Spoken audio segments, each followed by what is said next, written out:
శ్రీ ధర్మశాస్త్రస్తోత్రం శృంగేరి జగద్గురు విరచిత. జగత్ప్రతిష్ఠా హేతుర్యః ధర్మశ్రుత్యంతకీర్తితః తస్యాపి శాస్త్రాయో దేవస్తం సదా సముపాశ్రయే.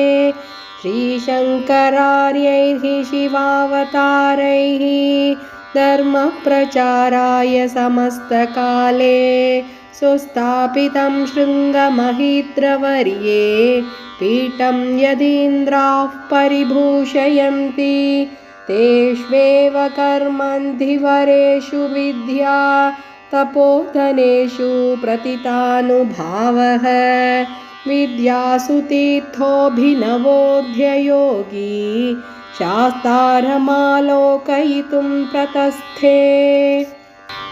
ధర్మస్య గోప్తాయతి పుంగవోయం ధర్మస్య శాస్త్రమవైక్షతేతి యుక్తం తదేతత్యుభయోస్తయోర్హి సమ్మేళనం లోకహితాయ నూనం.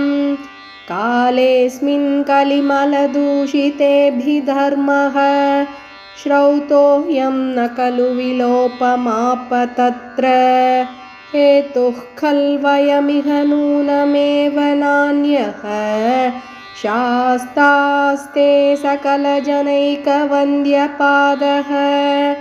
జ్ఞానం షడాస్య వరతాత కృపైకలభ్యం మోక్షస్తు దాక్ష్యవరవాహదయైకలభ్యః.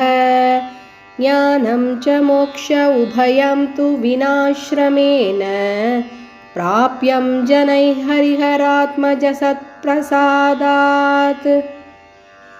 యమనియమాదిసమేధైః యతచిత్తైర్యోగిభిः సదా ధ్యేయం శాస్త్రం హృది కలయే దాతారం సర్వలోకస్య.